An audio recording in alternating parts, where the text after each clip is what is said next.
A água chegou a 80 centímetros na rua João Alfredo, no bairro da Cidade Baixa, na cidade de Porto Alegre. É nessa rua onde fica localizado o Museu Joaquim José Felizardo. O andar térreo do museu restou completamente alagado e mais de 300 mil peças do acervo de arqueologia foram comprometidas. No Prédio Histórico Brasileiro e Centro Cultural da cidade de Porto Alegre, Casa de Cultura Mário Quintana, 3 salas de cinema, uma livraria e um café ficaram cobertos de água. Segundo a Revista das Artes, na Livraria Taverna, localizada no Centro Histórico de Porto Alegre, os livros foram realocados para cima de móveis e estantes. Porém, o alto nível de umidade local acabou danificando grande parte dos materiais. Conforme o Nanada Jornalismo, no município Arroio dos Ratos, o Museu Estadual do Carvão ficou parcialmente submerso e todo o acervo foi comprometido. De acordo com o portal de notícias G1, pelo menos 25 editoras gaúchas foram atingidas pelas inundações e 50 mil livros foram perdidos. O subsolo da Biblioteca Josué Guimarães, onde está armazenado DVDs, cerca de 200 livros, computadores e mobiliários, ficou completamente inundado. Conforme veiculado pelo jornal O Sul, o ateliê livre da Prefeitura Municipal de Porto Alegre teve seu subsolo alagado, causando prejuízo para a biblioteca, as salas de cerâmica, escultura, entre outras. Além disso, vídeos e fotografias do acervo histórico também foram atingidas.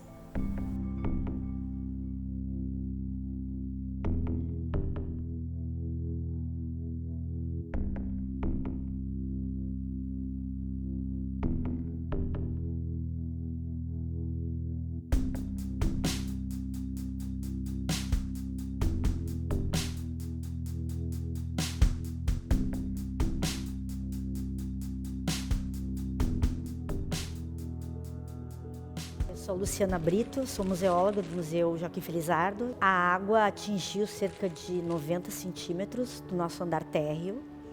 Então a gente teve o nosso auditório, a nossa área de copas, sanitários e principalmente a nossa reserva técnica do acervo arqueológico foi atingida. Então as 2 últimas prateleiras das estantes, né, com as caixas de acervo foram atingidas, as caixas ficaram cheias de água. A gente teve muitas perdas no sentido, né, claro, principalmente o acervo, mas muitas perdas de material de trabalho, de mobiliário.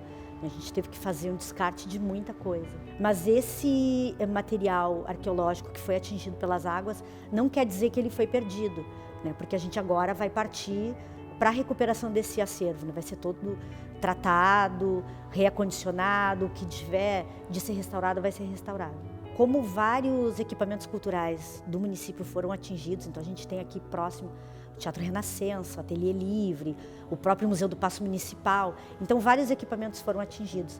Foi criado um comitê gestor de crise, porque muitos desses locais iam precisar dos mesmos serviços emergencialmente. Então, assim, uma mesma empresa fez a limpeza de todos os espaços, né? Primeiro foi feita a retirada dos entulhos, que eram muitos, e o descarte pelo DMLU. Depois, então, a limpeza, sanitização, a revisão de toda a parte elétrica, isso já foi feito, né? Aqui, no nosso caso, a gente ainda tem a reserva técnica da arqueologia interditada, porque ali não foi possível fazer a limpeza, né, devido à presença do acervo, que poderia ser mais comprometido. Então, no primeiro momento, assim, a gente tem trazido o acervo seco, que não foi atingido, aqui para o piso superior. O acervo atingido permanece ali e a gente está em fase de contratação de uma profissional, de uma conservadora arqueóloga, que vai, então, coordenar esse trabalho de salvamento e de tratamento desse acervo que foi atingido.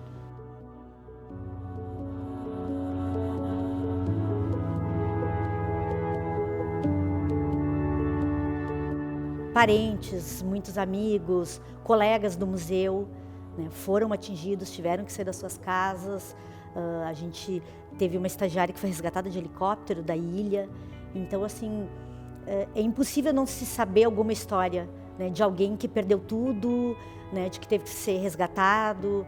E não só isso, né, a empatia que se tem pelas pessoas, assim, mesmo que a gente não tivesse sido atingido pessoalmente, né, a gente viveu essa tragédia.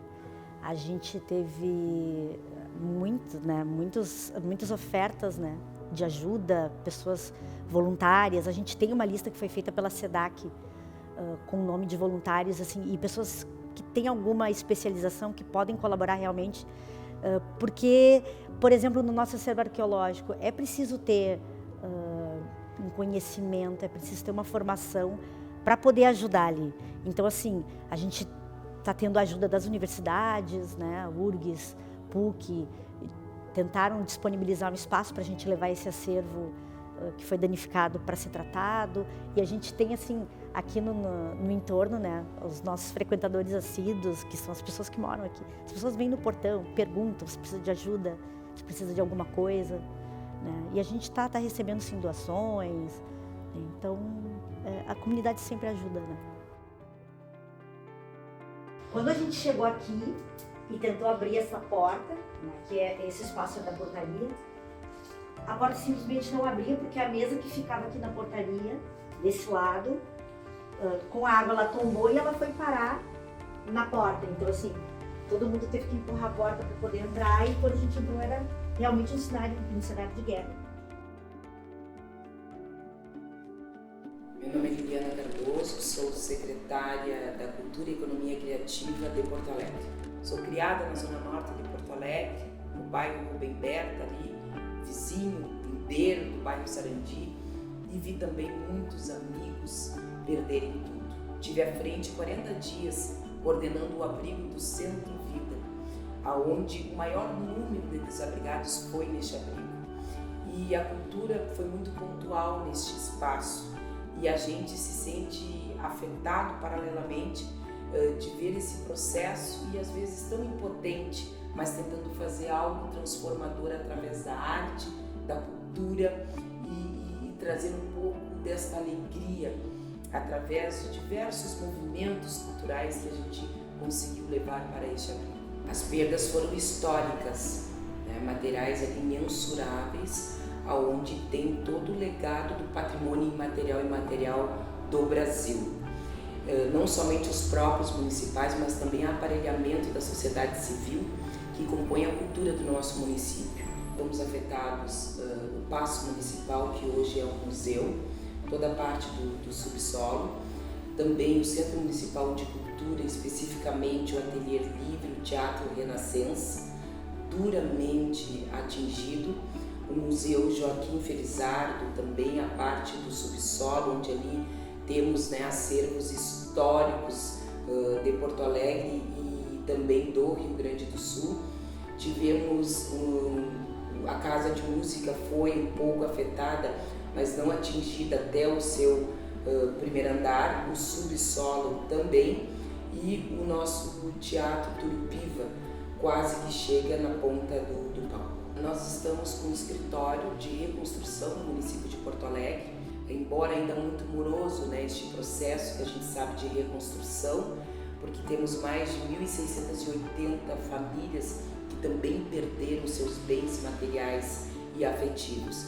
Mas estamos num projeto muito detalhado, já bem focado, orçamento já pré-estabelecido para reconstrução através de investimentos também, não só do Rio Grande do Sul do Brasil, mas internacional. Uma parte da população, 30%, perdeu tudo, e outra parte foi afetado pela forma de ver os que perderam. E nesse sentido eu vejo que a população de Porto Alegre ela é transformadora. Ao mesmo tempo, né, de passar por todas essas enchentes, ela consegue fazer moções, eventos, doações, né, se doar para aquele que precisa. A gente vê o voluntariado. Se não fosse o voluntariado junto com o poder público, talvez nós teríamos algo muito mais drástico do que foi. Então, pelas mãos da população, a gente pede ainda que sigam, né, fazendo as doações, fazendo este coletivo para atender o número maior dessa parcela que foi atingida. Aqui no Museu da Comunicação, para quem não conhece, a gente fica situado, né, bem na esquina entre a Caldas Júnior e a Rua dos Andradas, então é uma área próxima ao rio, né, bem nas adjacências do rio, assim na própria Rua Caldas Júnior aqui a gente chega ali quase de frente para uma das comportas, né, que foram tão observadas, né, por toda a população de Porto Alegre durante o período ali das águas. A gente teve o avanço das águas adentrando aqui o prédio. Os pavimentos que foram afetados foram os pavimentos inferiores do prédio, né, dentro mais ou menos do que nós havíamos já planejado e previsto. Então nós tivemos acesso de água, inundação, né, na parte do hall de entrada e também na parte de subsolo aqui do prédio. Da perspectiva de danos, assim, a gente teve, especialmente, como as subestações dos prédios mais antigos, como é o nosso, um prédio de 100 anos, e também vários prédios aqui da região central de Porto Alegre, as subestações de energia ficam nos pavimentos inferiores dos prédios. Então, nesse nosso caso, na parte do subsolo, as subestações de energia principais. Então, a gente teve essa parte, né, toda afetada pelas águas, além de algum mobiliário, né, da parte de recepção, né, que foi o mais afetado. A gente começou, então, toda a equipe técnica em conjunto a elaborar um plano de retomadas para a instituição. Então, assim, a primeira fase desse plano de retomadas consistia em uma avaliação inicial de danos, ainda sabendo que não teríamos luz nem água no prédio, mas tentando identificar, então, por onde a água se alastrou, os níveis que ela chegou e tudo aquilo, né, que a gente precisaria fazer. E com o prédio desligado, a gente não podia manter nas áreas de guarda de acervo, que a gente chama dentro da área da museologia de reservas técnicas, a gente não podia manter a climatização dos ambientes e o controle de temperatura e umidade, que é muito importante para a conservação preventiva de qualquer suporte, né? Na fase 2, a gente passou assim para a parte mais de infraestrutura e preparação para retornar efetivamente ao prédio. Então, assim, na fase 2, basicamente, a gente passou para as intervenções elétricas, né, que era o que faltava para a gente conseguir voltar, né, até aqui. Essa segunda fase, ela já é um pouco mais complexa, porque uma intervenção elétrica num prédio histórico, ela carece, né, e somos um órgão de Estado também, ela carece muitos protocolos e aferições de avaliar e observar, né, intervenções necessárias para o bom uso dos equipamentos. A gente teve também inspeção da própria CE Equatorial, que veio até aqui para avaliar os danos do abastecimento da rua para o prédio, né? Então avaliar tudo isso que tinha ocorrido. A fase 3, então, que a gente está agora, consiste objetivamente nas intervenções técnicas. Então, como eu falei para vocês, lá na fase 1, a gente avaliou um pouco desses impactos, embora a gente não tenha tido nenhum acervo da instituição, né, material de preservado dado, né, abaixo de lama, mas pela falta de energia, aquilo que eu comentei, a gente teve sim esse acervo sofrendo impacto, e dentro dessa avaliação que a gente fez de impacto, a gente teve 2 acervos que sofreram mais com isso. O primeiro deles é o acervo de imprensa escrita, que é um dos mais representativos aqui da instituição, que são os acervos ali de jornais e revistas, né? Porque é um suporte papel e que é mais vulnerável, né, para essas variações de temperatura e umidade, especialmente de umidade, assim, né? Com uma umidade acima dos 60%, é um ambiente perfeito para proliferação de ataques biológicos diversos. O segundo acervo que a gente mapeou com maior grau de impacto, né, nesse período é o acervo de películas cinematográficas, o nosso acervo de cinema.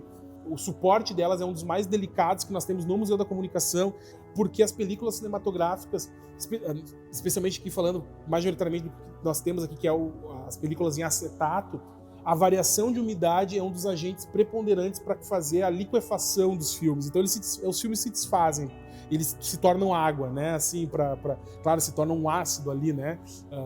Uma espécie de um vinagre, assim. Então, assim, são pequenos investimentos na readequação, por exemplo, do hall de entrada, especialmente, que é uma área de circulação do público, né? Então, assim, envolvendo mais um período de execução, né? A fase 4, ela vai meio concomitante com a 3, que é prever a ocupação do prédio. Então, a gente poder pintar o ambiente do hall de entrada de novo, né? Que teve a pintura afetada ali pela questão da lama e do barro. Nós podemos também trocar o mobiliário dali. E isso também vai nos oportunizar, né? Afinal, a gente vai intervir naquela realidade. A gente também deve fazer algumas alterações de layout por ali, né? Mudar um pouco a configuração como era, objetivando, né? Poder receber o público da melhor forma possível. Para nossa retomada, assim, a gente conta muito, assim, né, com todo o apoio e, assim, de toda a nossa comunidade aqui do museu. O museu mais pesquisado aqui do estado, né? Então que suporta, né, uma rotina intensa de acesso à pesquisa por parte de pesquisadores e pesquisadoras. Essas pessoas já estão voltando. A gente tem algumas universidades ainda paradas, então provavelmente em função, né, dos danos da enchente, então provavelmente quando algumas escolas, algumas universidades também conseguirem retomar, provavelmente esses discentes vão estar buscando por nós, né, pesquisadores. Por fim, assim, né, a gente ainda não pode detalhar assim para vocês, mas a gente vem pensando numa gama de programação e de atividades bastante intensa, por assim dizer, para essa retomada, que vai envolver desde a gente conseguir estender períodos de exposição que já estavam planejados por seu encerramento, então podendo recompor um pouco, né, esse ambiente de circulação para quem ainda não pôde visitar as exposições que estavam em circuito antes da enchente. Então, assim, que a gente tem a pretensão de, a partir da retomada, conseguir estar acolhendo grupos, escolas, né, turistas, agências, da melhor forma possível aqui, então com programação especial para esse retorno e também indo, né, até escolas, enfim, levando esse conteúdo a vários lugares através de um programa nosso que já funcionava antes da enchente e a gente vai estar retomando ele, que se chama o Musecom Presente, né? Assim, então logo a gente consiga reabrir e restabelecer todos os nossos serviços ao público.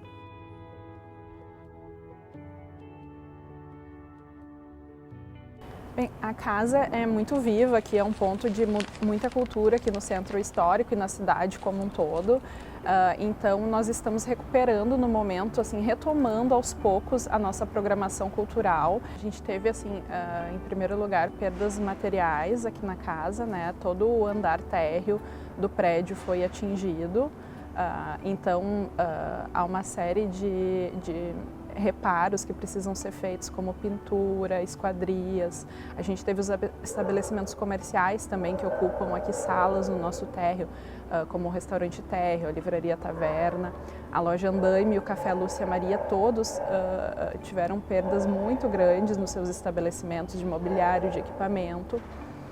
Então, tudo isso já está sendo encaminhado nesse momento para se iniciar as obras e manutenções necessárias para se fazer os reparos necessários na estrutura e para voltar a abrir com normalidade, né? A gente tem uma outra perda que é o fechamento da casa, que acaba, assim, impedindo que a gente tenha programação cultural e artística, que é sempre muito intensa aqui na Casa de Cultura. A gente recebe em média 30 mil visitantes por mês, então a gente está aí de portas fechadas desde que a enchente iniciou. Nesse momento que estamos, assim, tem essa perda que foi de público, que tem toda uma classe artística de artistas, técnicos, né, que executam seus trabalhos aqui na Casa de Cultura, que ficaram impedidos justamente porque, além de suas perdas pessoais, a Casa de Cultura está fechada, né, em função dessas condições, e também os estabelecimentos comerciais que também deixam de receber seus públicos, seus clientes em função dessa circunstância. Mesmo a gente não sendo materialmente atingido, acho que quando uma tragédia dessa magnitude assola a nossa cidade e praticamente todo o nosso estado, não tem muito como passar incólume, assim. Eu acho que há uma perda que eu acho que é compartilhada por todos, né, de segurança, de certezas, ou pelo menos o que a gente achava até então que eram certezas que se perde. Enfim, agora a gente está nesse momento de reconstrução, de tentar voltar ao que era antes, tentar recuperar, né, o que é possível recuperar, né, certas coisas não vão ser possíveis ser recuperadas, né, tantas pessoas perderam a vida, mas é nesse momento que estamos agora. Então, o que a população pode fazer nesse momento, tanto para voltar a casa, quanto os artistas e técnicos, né, que trabalham nessa programação cultural, é voltar a frequentar a casa sempre que tivermos novos eventos, aí, quando reabrirmos, voltar a prestigiar, frequentar os nossos espaços, né, a prestigiar as programações e performances artísticas que acontecem aqui nos nossos espaços, nos nossos teatros, tão logo isso seja possível. Primeiro, a gente se sente muito impotente, né, de esperar, de ter algo não esperado. Segundo, acho que um ato de resiliência e resistência. Eu acho que falo do que me toca, que é a cultura por si. Ela é muito resiliente porque na pandemia foi a primeira a parar e a última a voltar.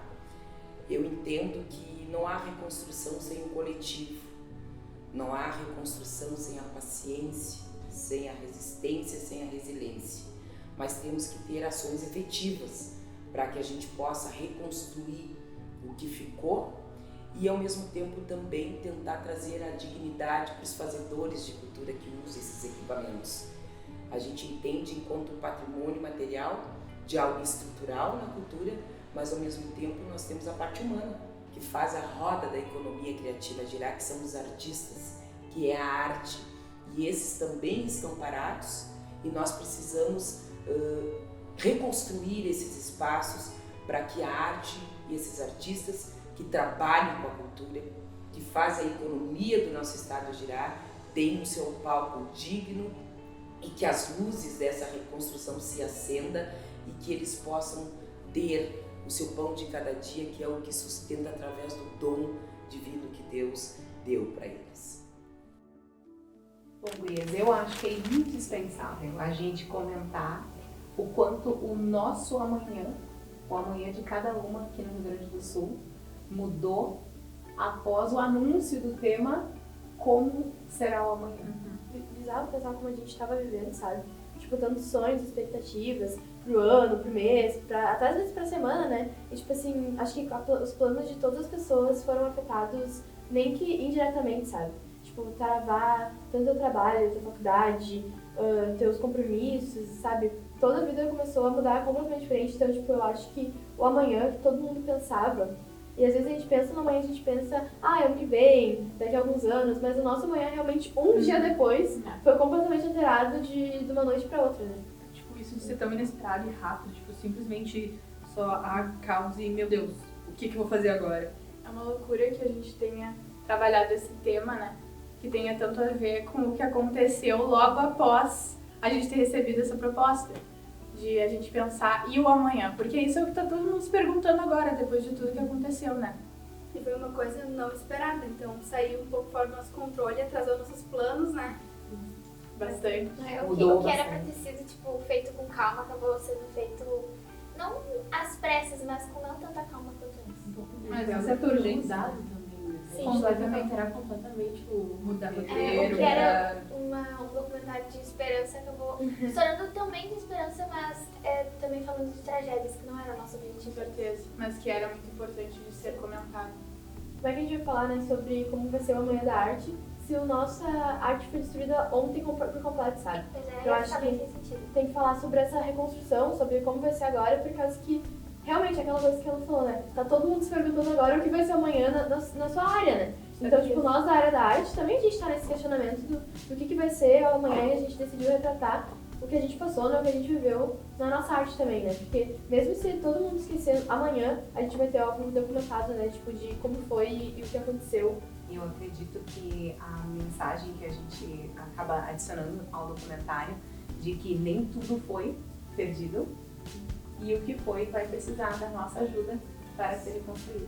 A gente até teve a oportunidade de conhecer lugares que eu nunca tinha ido antes e eu achei muito legais, tenho muita vontade de visitar todos eles. Nossa, e que legal que tipo, o amanhã da arte meio que agora, porque a gente tá fazendo arte agora, e inclusive uma coisa meio histórica, porque um documentário, principalmente falando de uma tragédia, é bem histórico. Talvez daqui a uns 10 anos a gente olha e pense, caramba, olha o que aconteceu em 2024 com os meus amigos que eu estava na faculdade, uma galera entrando agora, uma galera que ficou entrando ao mesmo tempo. Então, assim, a gente tá fazendo a nossa própria história, eu acho isso bem legal. Se eu parar pra pensar, o próprio documentário é o amanhã da arte, né? Vivemos todos isso juntos. E esperamos que você tenha apreciado muito o nosso trabalho. Esse é o grupo filho. E daí a gente corta no 3. 1, 2, 3 Quarta!